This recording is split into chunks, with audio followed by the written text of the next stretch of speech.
कुछ जिंदगियां अपनी परछाई छोड़ जाती हैं। ऐसी ही एक अद्भुत यात्रा का नाम है श्री अशोक सिंघल, जिनकी पहचान केवल एक शिक्षक या प्राचार्य तक सीमित नहीं रही, बल्कि वे हर उस व्यक्ति के जीवन का हिस्सा बने जिन्हें उन्होंने छुआ।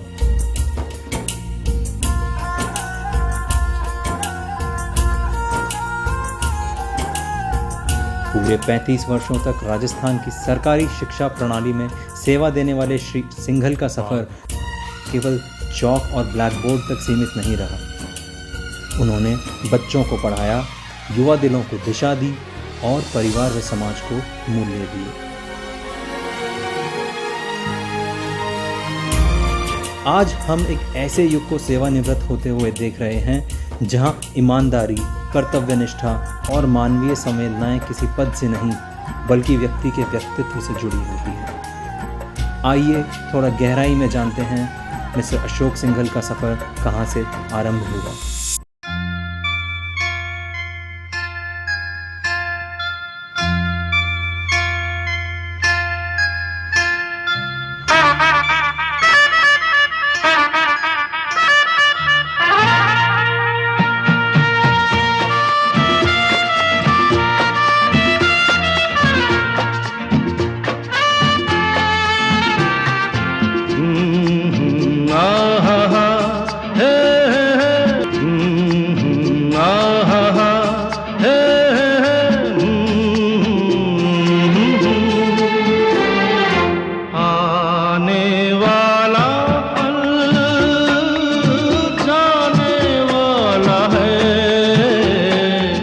कहूँ तो जैसे कि पापा का जो समय की पाबंदी है और सिद्धांतों के इतने पक्के हैं कि कोई उनका मुकाबला नहीं कर सकता।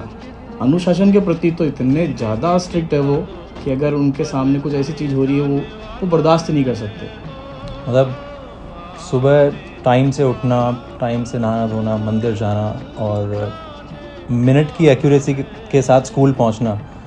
आई थिंक उन्होंने जहाँ पे भी स्कूल में, जिस भी स्कूल में काम किया, वहाँ पे एक ट्रांसफॉर्मेशन की एक वेव ला दी है। मतलब जैसे पेरेंट्स के दिमाग में होता है कि ये गवर्नमेंट स्कूल है, यहाँ पे क्या डिसिप्लिन होगा, यहाँ पे क्या ही टीचिंग होती होगी, बट इनके कार्यकाल में हर एक स्कूल ने जो लोकप्रियता पाई, आई थिंक वो एक मिसाल बन गई सबके लिए। मैं एक लाइन में ये कहना चाहूँगा कि मैं पापा जैसा व्यक्तित्व पाना चाहता हूँ, पापा जैसा ही बनना चाहता हूँ।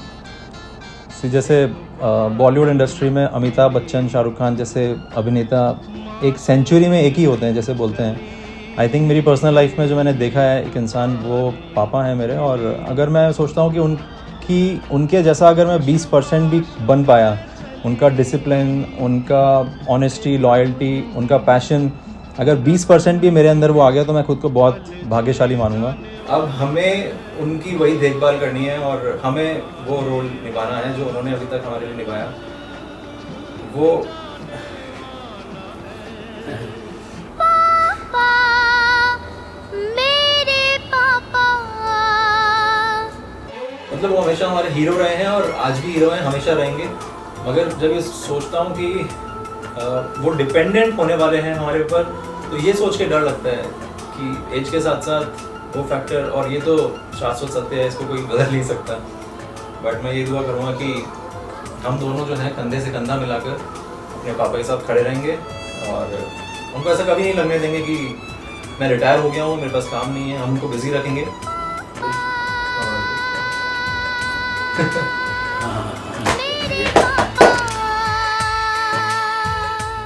जिंदगी की यही रीत है, हार के बाद ही जीत है।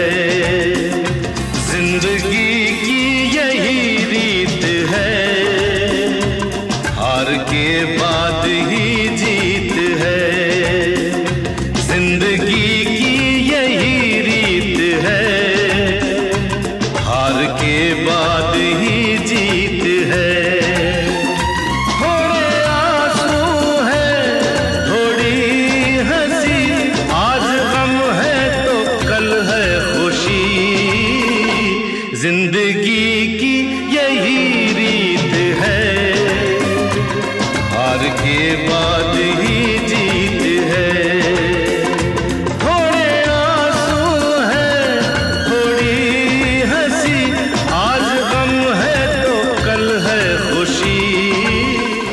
फरवरी का वो दिन जिस दिन मैं मालपुरा से केकड़ी आई, एक बेटी एक बहू बन के आई।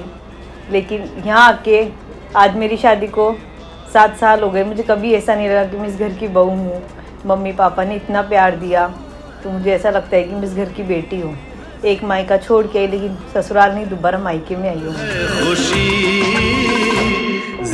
मेरे को बहुत सारा गुस्सा आता है और मम्मी दादी पापा बनाते हैं उनसे भी ठीक नहीं होती। जब दादा बनाते हैं जब मैं खुश हो जाती हूँ। वक्त भी जैसे एक मीत है।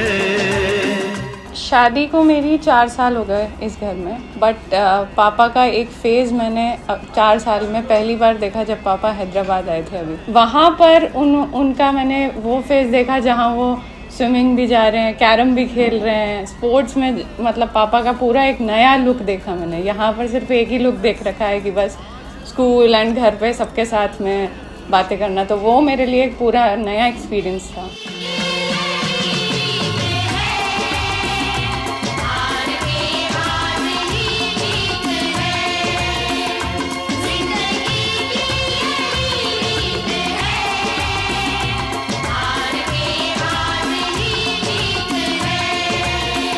जो एक लंबा अरसा 35 साल का, उसके बाद एक जीवन में कहीं ना कहीं ठहराव आना चाहिए, और इसी ठहराव के रूप में 30 अप्रैल 2025 को मेरी सेवानिवृत्ति हो रही है।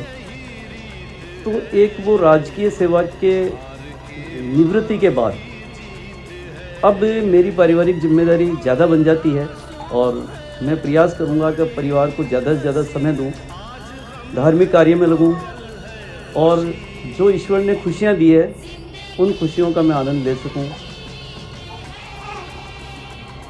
इसी के साथ मैं ईश्वर का पुनः एक बार धन्यवाद करता हूं।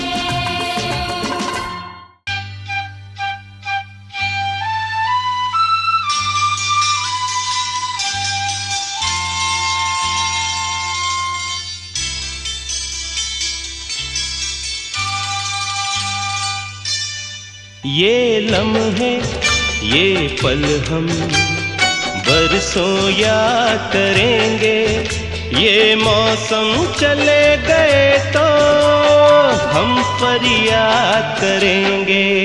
ये लम्हे ये पल हम बरसों याद करेंगे, ये मौसम चले गए तो हम फरियाद करेंगे। एक बार जोरदार तालियों से आपका अभिनंदन करें।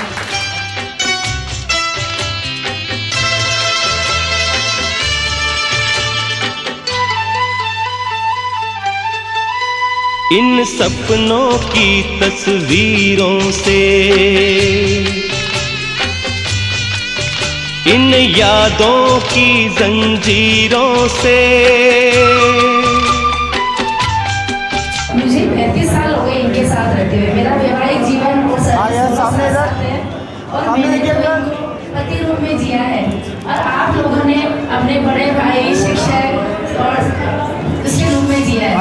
मैं आज इनके विदाई समारोह में आई हूँ और मेरी तो आंखें भर भर आ रही है कि इतने इनके दिल के इतने चहेते हैं कि शायद मैं तो कल्पना भी नहीं कर सकती। ये लम्हे तो हैं बहुत हसीन। आज यहाँ से सेवानिवृत्त होकर आप अपने अगले लाइफ के फेज में प्रवेश कर रहे हैं, तो समझ सदन की तरफ से मैं आपको शुभकामनाएं प्रेषित कर रही हूँ। कोई दूर जब होने को आए, ऐसा लगे कुछ छूटता जाए, छूटता जाए। उन सब यादों को बांध के रख ले, खुशियों के थे जो लम्हे बिताए, लम्हे बिताए।